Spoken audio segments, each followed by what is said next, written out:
Hey folks, PC7 here. Another little indie spotlight for you today. This is a game called Underrail. Now, it is a small development company called Stygian Software. I believe it's, according to the credits, about 3 people that run this. It is a top-down action RPG in the true style of Fallout 2. Which, of course, any true diehard PC gamer will have played thoroughly many years ago. So this is sort of a modern remake, although you will find it is very much reminiscent, in fact a very spiritual successor to that game. Reasonable options. Again, this is early alpha. I believe this is version 0.18. So yeah, you've got your screen resolutions, a little bit of audio change, a little bit you can change your interface to a degree. So, and I'm going to start by going to New Game and just show you the very D&D like character creation. Okay, start of course with a simple name, and in this case we're going to go with Mr. S. Fine. And I think I'm going to choose I want to go ranged weapons, so there we go. I will need, what is it? I believe it's perception is the big one for ranged. Helps character use ranged weapons more effectively. So we're going to put 2 of our points in there. We are going to put a point in here because this becomes quite important. It not only affects what they call psi disciplines, but in this one, your performance will suffer if you're hurt or you're scared or those sort of things. So yeah, and I'm going to throw a point into intelligence. Pretty much all the disciplines are important on intelligence, so if you want to get them to level up, you're going to need it. Actually, let's think about this. Constitution is, yeah, not something I particularly need. Dodge, evasion, and movement speed. There we go. And we're going to accept that. Then we have skills. Well, I'm going to concentrate on crossbows, so I'm going to max out what I can on that for the moment. I'm going to max out dodge and evade. Dodge allows you to dodge melee, and evade allows you to dodge ranged. And I'm also going to max out stealth. And what else have we got here? I think some lock picking. We're going to max out. And for psi abilities,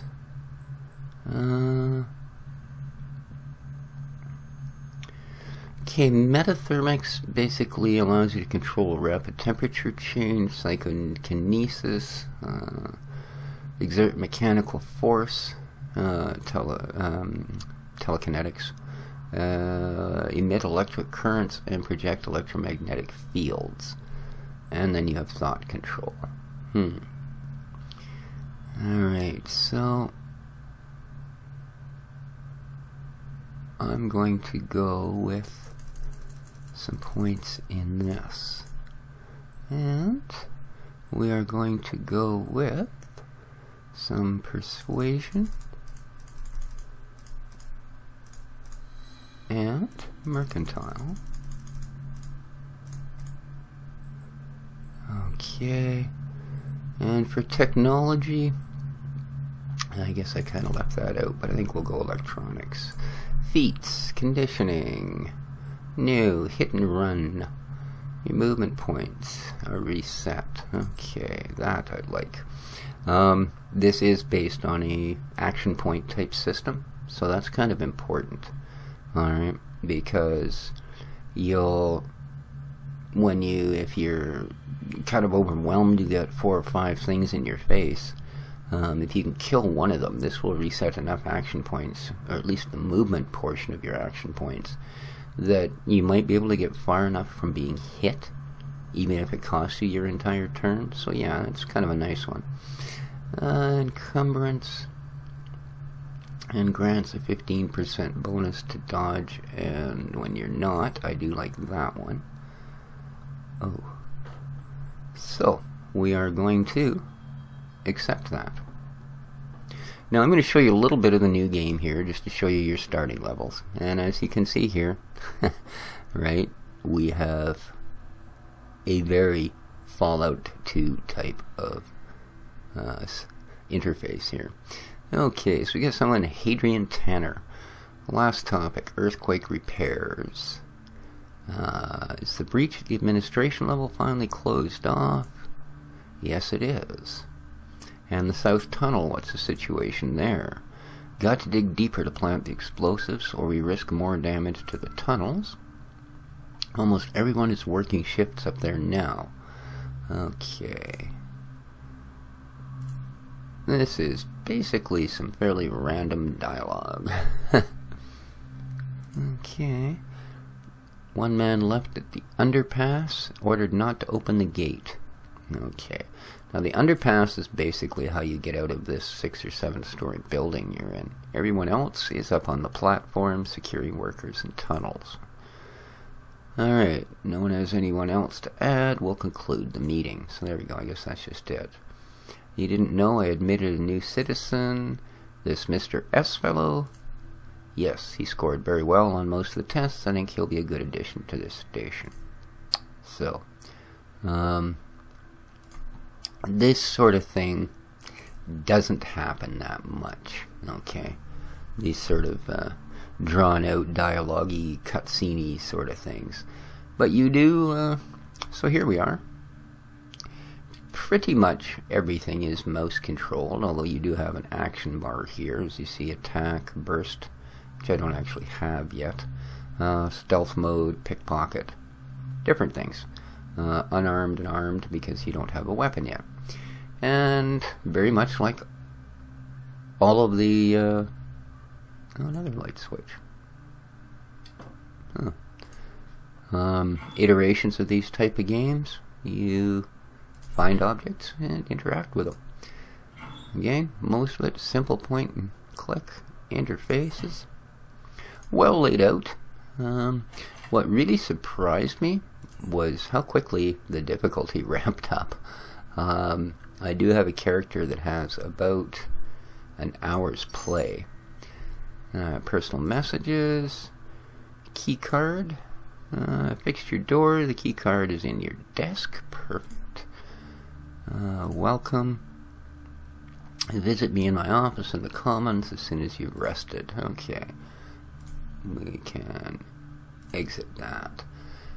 And you do have a book that basically this is your mission guide here. So talk to Counselor Tanner in the office in the Commons level 3. That's our only real mission. It also told us if we looked in our desk, we'd find the key to our quarters. So let's take that. This is our character sheet. We basically just looked at that because it's the same thing we had, right? The skills, the feats, etc. Combat stats, strength, dexterity, agility, shows all of this. Shows your health. Here's your defense stats, right? Dodge and evasion at 19, so pretty high, whereas our crit chance is not. Offensively, we have apparently not much. Yeah, not much at all. We have a high skill in metathermics, but I believe we need training for that. So, and you have an inventory. Ooh, There we go. We're going to put on our jacket. Things do work that simple. You can also drag items like these health needles and bandages can be dragged to your hotbar. These are specialty utility slots, and you can cycle between two weapons instantly without using any of your action points to do so. So that's inventory. That's our mission book. This is crafting, but I don't yet have anything, so it just comes up as an empty interface. There we go. Our help files, they're actually fairly complex. So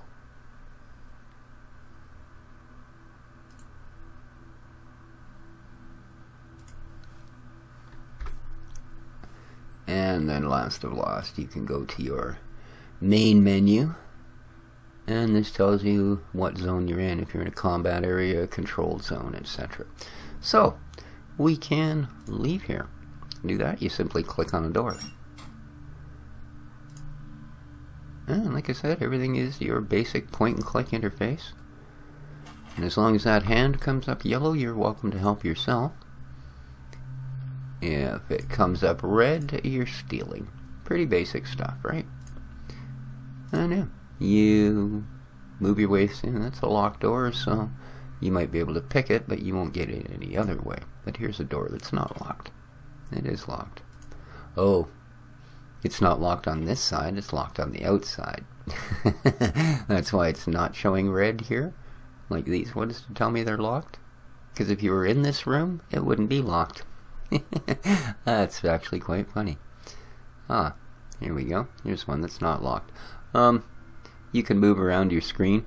The one thing that's kind of annoying, and I'm hoping they fix it, I run dual monitors. If I get too close to that edge too quickly, I'll just whop onto the other monitor.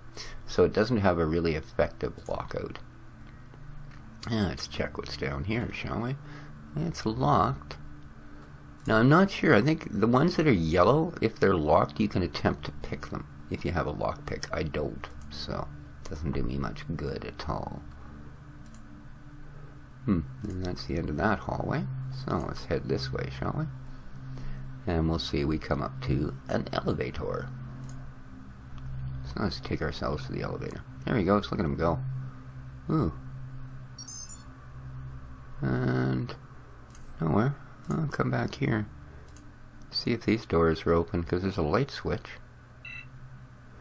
Locked, electronic of 50 required to open it. And same with that one. So these are rooms I can get into once I get my skill levels up.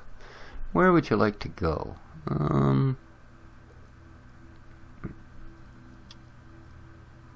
Believe we were told to go there.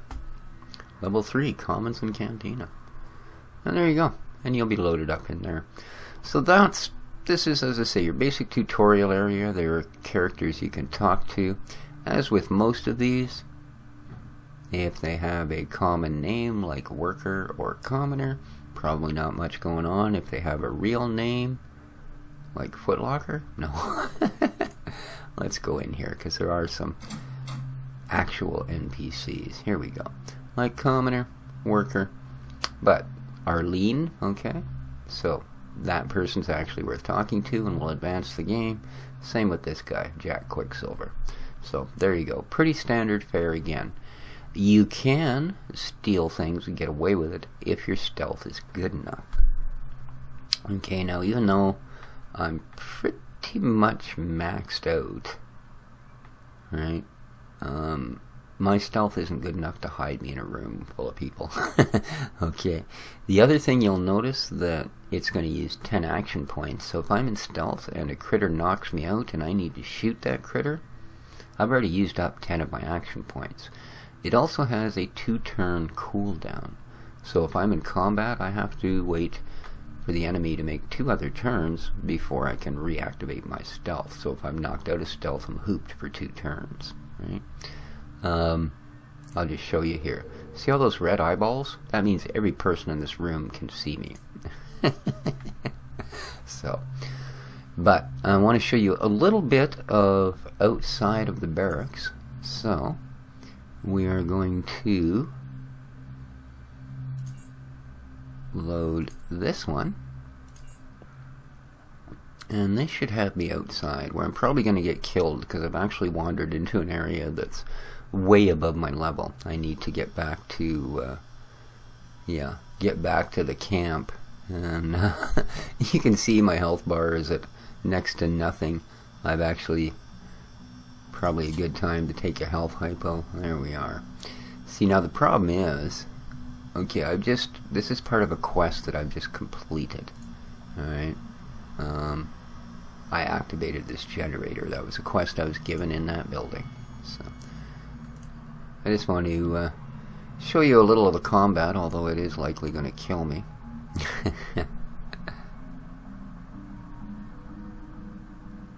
Alright. Anywhere you see a red line, that is, of course, an entrance to another area. So here we go. And I don't think it's going to take long for us to come up on an enemy. I may be wrong. Okay, I know this zone. Let's go over here. I've already cleaned all of these lockers and such out, I do believe. There are things like I can go down this trap door, that'll bring me up inside here. I've already been there again, so let's carry on through. So yeah, I say very Fallout 2, you know.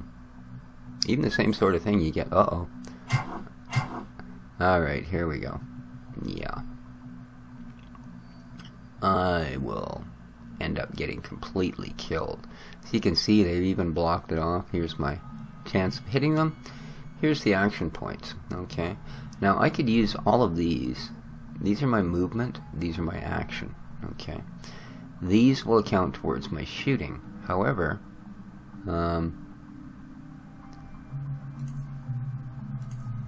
you'll see that this uses, I believe it's, 16 action points per shot. The crossbow uses 25 action points per shot, and I have 50. So I can get 3 shots off with my pistol or 2 with my crossbow, and then I have 33 movement, which I can't use here because, again, these guys are right in my face. Now I can survive 1 attack, so I'm gonna, no, a swing and a miss. Now that's it. Okay, I don't have any more action points, and I can't run because they're completely blocking my path. All I can really do at this point, if I want to survive, is I can either end my turn by hitting the space bar. Now every one of these guys is going to attack me and I'll die, or I can use this opportunity to step the heck back out of there. There we go. So this is this is what happens once you're outside of the protection of all these nice little areas. These sort of things, right? You actually start running into some serious enemy crowds and packs and you name it. Like, it can get really intense really quickly. So I think it came in that one, did I? Or is this the one that I just came out of?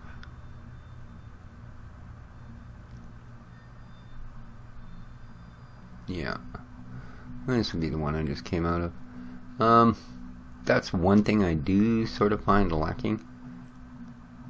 I don't believe there's an actual map. So, yeah. It's kind of annoying. And it's this one I actually want. So let's head down there. It is a great little time waster, this game. As I say, it's still an early alpha. Which I believe is why not a lot of skills and stuff. Like, I don't know how, when, or where I would ever end up with this. I think there may be skilled trainers in the other building, but I probably should have hung around there a little longer. So, there we go. Let's go in here. I believe there's even someone in here we can talk to. most NPCs, if they don't do anything else, they'll at least trade with you, right? Like you can barter. The barter system, this is the last thing I sort of wanted to show you, and then I think we've covered this spotlight. Kind of comes down to this, alright?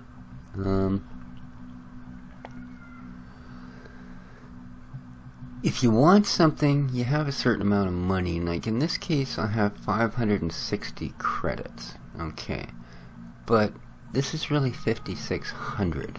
Okay? Because each credit is worth 10 something. Alright? When you want to buy something, well, I have a whole bunch of weird rounds, eh? 7.62, 5 mil standard, 9 millimeter standard. Huh. Okay. These things, cool. Let's say I wanted a fishing rod. Okay. Well, I grab it and I drag it into requested, and then I could make him an offer, right? I'm gonna trade you these, and you'll see his little thing has come up. Now, I could. Right, as I get better, this number will drop. Alright, as other stats go up. I'll offer these. Ooh, he likes those, doesn't he? How about some lake mushrooms? Nothing, hey? Not really worth a dick to you? Leather? Ooh, you like that one. What else can I give you? 9 millimeter. Ooh, 7.62. He likes those. But you'll see I still haven't gotten enough for this. Yeah. It has a value of 1,932. Now your other resort, if you get tired of trying to pick out what you might want, you can go auto. Now this will add any amount of money you have to cover his asking price, if you have enough. Okay, I don't. See, I've still come up short, so it's not going to give me a trade. I basically don't have enough gear in my entire possession to cover what he wants for this thing. So we're going to reset that. Boom. Again, early alpha, I imagine a lot of this stuff will change, right? Actually, I sort of wanted to see what he wanted for this. Ooh. Yeah, we're not going to even be close with this one either, so that's too bad. I wouldn't mind dual wielding. So, yeah, you upgrade skills. You have skill trainers back at that other building that will help you with such things. And pretty standard RPG from that point on. There doesn't seem to be, yeah, at least that I've found, yeah, there doesn't seem to be any way that you can actually turn your camera or zoom in and out. But that, again, that may change. The arrow keys also will allow you to scroll around the area, so that's kind of a help. Again, with the dual monitor thing, it'll stop you from doing that and disappearing your cursor right off the screen. So, but there you be. That's a quick look at Underrail. Good little game. Let's just save our progress here. And yes, please. Okay. There you go. So I hope you've enjoyed my little spotlight on this game. It is, I think, one to keep your eye on if you were a fan of the Fallout 1, Fallout 2 type of, you know, isometric top-down sort of shooter with D&D style rules. Yeah, this is a neat little one. So, this has been Species 7. This has been my spotlight on Underrail, and until next time, folks, take care of each other, and ciao for now.